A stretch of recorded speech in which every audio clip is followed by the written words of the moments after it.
पूज्य गुरुदेव परम वंदनीय माता जी सूक्ष्म रूप से विद्यमान है, नमन करता हूँ। मानव मात्र को प्रणाम करता हूँ। और आदि शक्ति माँ गायत्री दोस्तों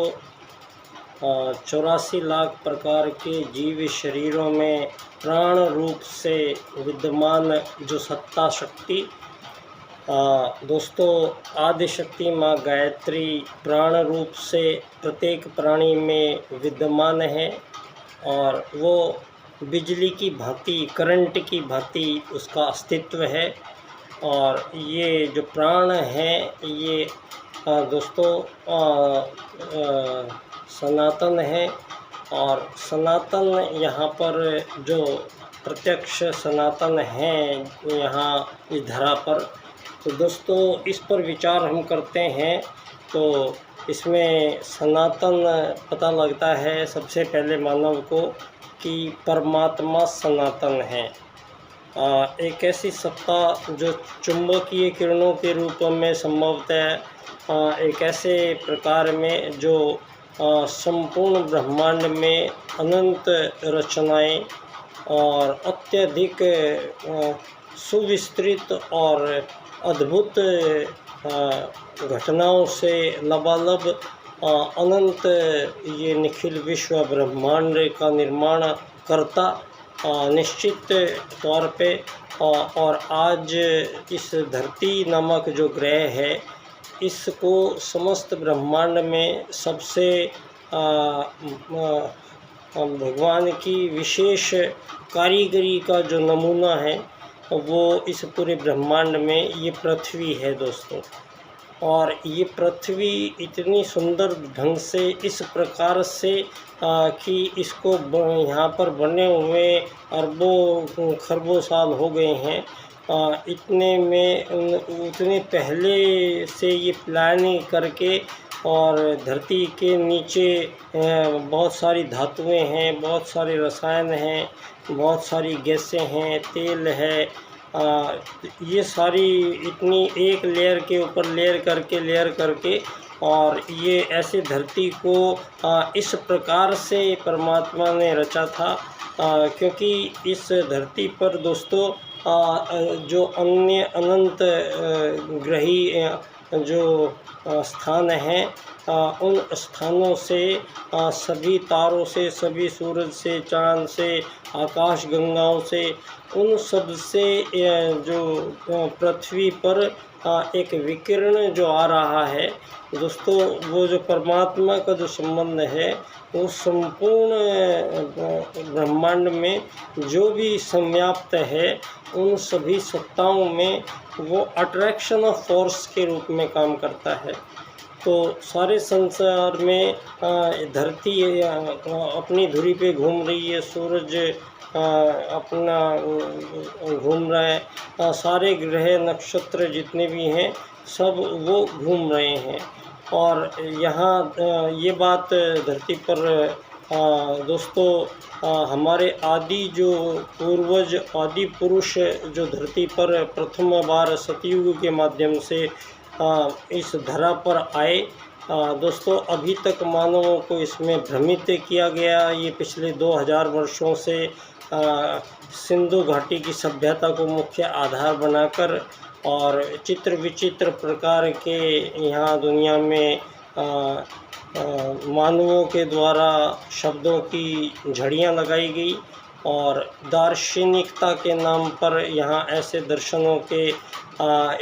इजाद और विकास किए गए जो यहाँ पर दोस्तों मानव के मानवीय होने का आज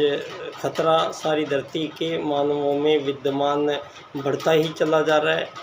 और दोस्तों ये कुछ घड़ियाँ ऐसी आती हैं जीवन में, ये परम पूज्य गुरुदेव ने ये कुछ एक्स्ट्रा ही कृपा हम लोगों पर करी है कि एक जो युगों युगों के बाद में जो कभी घटनाएं यहाँ धरती पर घटती हैं उन घटनाओं को देखने का सौभाग्य भगवान राम के समय में बहुत ही कम लोग थे जिनको ये मौका मिला जहाँ भगवान श्री राम वहाँ पहुँच पाते। तो दोस्तों ये आदि संस्कृति, सनातन संस्कृति का सूत्रधारक, वेद आधारित जनक, आर्यों का जो ये सृजता, संपूर्ण मानव जाति का प्रथम पिता, ये आर्य दोस्तों, आर्य में प्रथम मानव मनु, और मनु का पूरा परिवार आर्य परिवार, और आर्य परिवार ही बाद में से उनमें से जो आर्य पद्धति को फॉलो नहीं किया उन लोगों को देश निकाला दिया गया, आर्यव्रत क्षेत्र से देश निकाला दिया गया, और वही लोग सुदूर क्षेत्रों में जाकर सारे संसार में अनार्य लोग ही यहाँ से सारे संसार में जो भी मानव हैं वो इन्हीं आर्यों में से निकलकर गए हुए लोग हैं, जिन्होंने इस सारे संसार में जो आज भांति भांति के जो भिन्नताएं दिख रही है दुनिया में मानवों के बीच में दोस्तों, ये बहुत समय काल, स्थिति और परिस्थिति, वहाँ का पर्यावरण, इन सब का प्रभाव मानव पर बहुत पड़ता है। तो कहीं काले लोग हो गए, कहीं सफ़ेद हो गए, कहीं गोरे हो गए।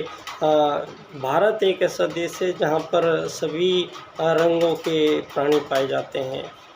दोस्तों इतिहास वेताओं से लेके और आज जितने भी पुरातत्व वेताओं की जो नई खोजें आ रही हैं वो आज हम 5 से 7 हज़ार वर्ष पहले इसी भारत भूमि में भगवान श्री राम की अवतरण की जो हम बात किया करते थे और सारी दुनिया उनको कहानी और कल्पना चित्र बताते रहे दोस्तों। लेकिन जैसे ही इन लोगों का विज्ञान बढ़ा और नासा की जैसे सैटेलाइट से वो चित्र लिए गए, वो पानी के नीचे पड़ा हुआ पुल पूरा का पूरा आज भी वहीं तक जाता है, जो पड़ा है पुल, उसके चित्र नासा ने जारी किए। और दोस्तों ये लिखा कि ये 5 से 7 हज़ार साल के बीच में भगवान श्री राम आए थे, उन्होंने बनाया था, लंका गए थे, युद्ध हुआ था। तो दोस्तों अब जहाँ अब ये बात साबित हो जाती है कि सारी दुनिया में जो आज धर्मों के नाम पर लोग लड़ रहे हैं, सारी दुनिया में जो बंटवारे किए गए हैं दोस्तों, मुख्यतः पहला मान लिया जाएगा धर्म को। इस धर्म के नाम पर दोस्तों सारे संसार में अलग अलग धर्म के लोग खड़े हो गए हैं और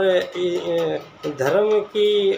सही तरीके से धर्म को व्याख्यात करने नहीं दिया गया और षड्यंत्र किए गए और नए शब्दों को घड़ के मानवों ने और मानवों को देकर ऐसा बरगलाया है कि वो नींव रखी जा चुकी है दोस्तों धर्मनिरपेक्षता शब्द से। ये धर्मनिरपेक्ष जो शब्द से भारत में इसको प्रयोग किया गया है, ये मानवों के बीच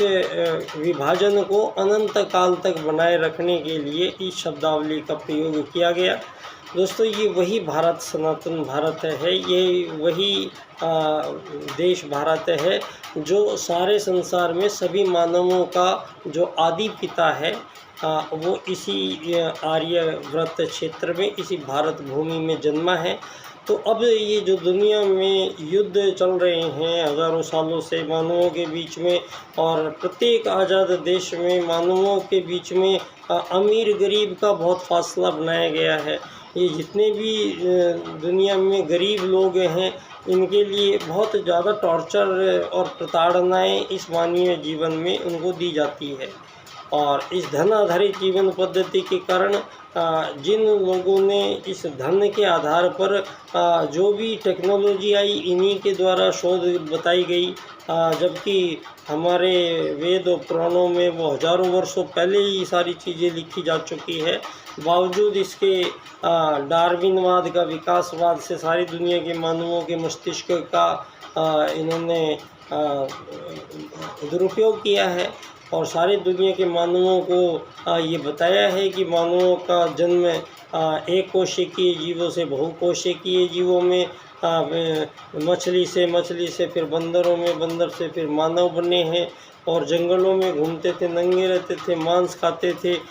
ये सब अनर्गल जो बातें की जा रही हैं, ये इन 2,500-3 हज़ार वर्षों की ये जो बातें हैं, ये बस इसी क्षेत्र में उन्हीं अनार्य लोग पहले दोस्तों जब उनको देश निकाला दिया गया, तो आर्य लोग जितने भी थे उन्होंने आते ही यहाँ धरती पर कोई युद्ध नहीं थे, हज़ारों साल की उम्र लेके सतयुग में आए थे। सतयुग तक कोई किसी प्रकार का किसी मानव के साथ किसी मानव का किसी भी प्रकार का कोई बैर स्वभाव या द्वंद्व प्रस्तुत नहीं था धरती पर। ये जितने भी बाद में मानवों के बीच में समस्याएं आई हैं,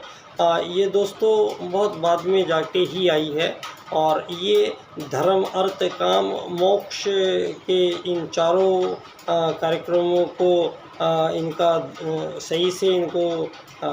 अर्थ नहीं लिए गए और इनके कुछ और ही अर्थ ले लिए गए और सारे संसार को उन अर्थों ने भ्रमित किया। और इस वैज्ञानिक विकास के नाम पर सारी दुनिया में विकासवाद का जो मॉडल दिया गया, तो वो सारे देश के प्राकृतिक संसाधन इन प्राइवेट सेक्टर का जो ये एक अलग विभाग तैयार किया गया है दुनिया में, ये अवैध रूप से तैयार किया गया है। क्योंकि मानवों के बीच में यहाँ प्रथम काल से ही ये तय बात हो चुकी थी कि यहाँ एक राजा है तो एक प्रजा होगी, और यहाँ एक सरकार बनी है तो फिर सरकार है तो सारी पब्लिक होगी, और सारी जनता के काम सरकार सारे काम करेगी। तो इन दो बोलनेस के नाम पर, ये सिद्धांत के नाम पर सारी दुनिया में ये देश बनाए गए दोस्तों। तो यहाँ और दो यहाँ पर, क्योंकि अब सारी दुनिया को अब पीछे जाना पड़ेगा। आज भगवान श्री राम के टाइम पे मानव आगमन कब हुआ, कैसे हुआ, कौन हुआ, तो अभी आपके 2000 साल से बेहतर पता लगेगा वहाँ जाके कि आपसे भी 5000 साल पहले जो यहाँ पर जी रहे थे वो कौन थे, कैसे लोग थे, क्या होता था। तो उससे भी 10,000 साल पहले की सभ्यता अभी पश्चिमी उत्तर प्रदेश में बागपत ज़िले के सनौली गांव की खुदाइयों में पता लगा। सिंधु घाटी की सभ्यता से भी 10,000 साल पहले की सभ्यता और अति उच्च श्रेणी की सभ्यता निवास करती थी। और अभी कुछ और लेटेस्ट गोवा में और दक्षिण में कुछ पुरातत्व की खुदाइयाँ जो चल रही हैं, वो ये बता रही हैं कि यहाँ में ये 20,000 वर्ष पहले का मानव यहाँ धरती पर रहते थे और उनके बहुत उच्च कोटि का ज्ञान विज्ञान था। तो ये सारी अवधारणाएं, डार्विनवाद और चार्ल्सवाद की अवधारणाएं, इनको सारी दुनिया को अब तुरंत इस पर पाबंदी लगानी चाहिए। ये सबसे आवश्यक काम है। तो मेरा निवेदन आज स्पेशली इसीलिए है दोस्तों, आज के टाइम पे ये आज विश्व पर्यावरण दिवस को हम मना रहे हैं। तो विश्व में जो पर्यावरण खराब हुआ है, तो सबसे पहले विश्व के अंदर जो वहाँ की आज़ाद सरकारें गठित करके और आज़ाद सरकारों के माध्यम से समाजों में वर्ग बना के और प्रत्येक अलग अलग वर्गों में विभाजन करके मानवों के बीच के विभाजनों को बहुत बढ़ाया गया है। और फिर ये सरकार नाम का जो ये आया है, इसमें दोस्तों सरकार में और एक पब्लिक में बीच में कोई प्राइवेट सेक्टर नाम की चीज़ आएगी, ये कतई मंजूर नहीं हो सकता है। ये पैटर्न में है ही नहीं किसी में। ये किसी भी दृष्टि से ये संभव हो ही नहीं सकता है। और इस बात का पूर्णतया खुलासा जो है वो पंडित दीनदयाल उपाध्याय जी अपने राजनीतिक सूत्र अर्थायाम में करते हैं। यहाँ अर्थायाम के राजनीतिक सूत्र में हम 8 अरब लोगों को एक ऐसी राजनीति पंडित दीनदयाल उपाध्याय जी विश्व के सम्मुख प्रस्तुत कर रहे हैं, जहाँ फिर उसके बाद सारे मानवों के बीच में जितने भी युद्ध आपके चल रहे हैं, ये जो परमाणु बम तैनात हो चुके हैं, इनको समाप्त एक ही दिन में किया जाएगा। और किसी भी मानव को यहाँ पर कोई समस्याएं नहीं दी जा रही हैं। एक ऐसी राजनीति का निर्धारण जहाँ धन आधारित जीवन पद्धति को बिल्कुल समाप्त किया जा रहा है। अर्थायाम आधारित एकात्म मानववाद की राजनीति इस विश्व में 8 अरब लोगों को एक यात्री मानते हुए ट्रीट करेगी और यात्री सब एक समान होंगे और यात्रियों का धरती पर कोई भी मालिक नौकर अमीर गरीब बनाने का जो कार्यक्रम ये चल रहे हैं, ये परमात्मा द्वारा निर्धारित कोई रास्ता नहीं था। ये जो दीनदयाल उपाध्याय जी ने स्पष्ट कर दिया था कि भारत का जो सनातनी विचार है वो मानव से कोई वस्तु विनिमय करता है या सेवा सहायता लेता है, तो ये तो काम हजारों लाखों साल से हम करते आए हैं। विदेशों में दूसरे सुदूर क्षेत्रों में जाके हमारे मसाले और आते न जाना, यूनान से लोग आते जा रहे, रोम से यहाँ व्यापार ये चलते थे, लेकिन वस्तु के बदले वस्तु का बदलाव होता था और किसी भी प्रकार का बीच में कोई लेन देन नहीं था। वस्तुओं का ही तो कम या ज़्यादा उनकी संख्या या उसके वज़न के हिसाब से इतने में फैसले होते थे। यही इसी कार्यक्रम से संसार यहाँ पर बसा हुआ था और सारे संसार में दोस्तों ये जो आर्थिक जो आज दिख रही है दुनिया में, ये अर्थ आधारित जीवन पद्धति दुनिया में भारत में तो कतई नहीं थी। इस बात को दीनदयाल उपाध्याय जी नकारते हैं और पश्चिम की जो ये पूंजीवाद, जो अमीर गरीब मालिक नौकर की जो परंपरा है, इसको पहली बार धरती पर राजनीति में एक ऐसी राजनीति की बात जो सारी धरती के मानवों को एक आत्मा मानते हुए और सारी धरती के मानवों को एक समान यात्री मानते हुए सबके जीवनचर्याओं का बेहतरीन निर्धारण उन्हें इस धरा पर होगा और यही युग का परिवर्तन होगा कि युग परिवर्तन के पश्चात मानवों के बीच में इस बार किसी प्रकार का कोई भी विभेद बचेगा ही नहीं। कोई भी मानवों के बीच किसी भी प्रकार का विभेद, मानवों के बीच किसी प्रकार का कोई कंपटीशन, मानवों के बीच जितनी भी स्वार्थ आधारित जीवनचर्याओं का जो ये निर्माण धन आधारित जीवन पद्धति के कारण हुआ है दोस्तों, इसका समापन इस बार ये विश्व पर्यावरण दिवस पे सबसे पहले का जो पर्यावरण खराब है धरती पे वो है इन आज़ाद देशों द्वारा अपनाई गई जो राज्य की नीति है और ये नीति सबकी एक ही है, उसको कहते हैं पूंजीवाद। और ये आर्थिक वैश्वीकरणवाद के नाम पर सारी दुनिया के आज़ाद देशों से हस्ताक्षर पहले ही करा लिए गए हैं और इन हस्ताक्षरों के बाद में आपको ये लीज पर एक आज़ादी के पट्टे जो धरती पर बांटे गए हैं दोस्तों, ये आज़ादी और ग़ुलाम बनाने की जो प्रथा है ये हमारे भारतीय सनातन का हमारा कोई ये स्वाभाविक प्रवृत्तियां नहीं है मानव की, और जो अस्वाभाविक प्रवृत्तियां धरती पर हैं दोस्तों वो मानव को गलत दिशा प्रदान करेंगी। तो आज ये मौका है कि ये सनातन भारत पुनः उस युग में प्रवेश करने जा रहा है, इसको परम पूज्य गुरुदेव सतयुग की वापसी के रूप में प्रस्तुत करते हैं। तो बहुत बहुत धन्यवाद दोस्तों। मैं पंडित दीनदयाल उपाध्याय जी की जन्मस्थली धानक्या स्टेशन जयपुर राजस्थान में है और 25 सितंबर को उनके जन्म दिवस पर मेरा व्याख्यान वहाँ पर एकात्म मानववाद से समग्र व संपूर्ण वैश्वीकरणवाद, टोटल एंड कंप्लीट ग्लोबलाइजेशन विषय पर मेरा व्याख्यान रखेंगे। बच्चा डॉक्टर की ओर से परम पूज्य गुरुदेव परम वंदनीय माता जी को पुनः नमन करता हूँ। आदिशक्ति माँ गायत्री को एक बार गायत्री मंत्र ओम भूर्भुवः स्वः तत्सवितुर्वरेण्यं भर्गो देवस्य धीमहि धियो यो नः प्रचोदयात्।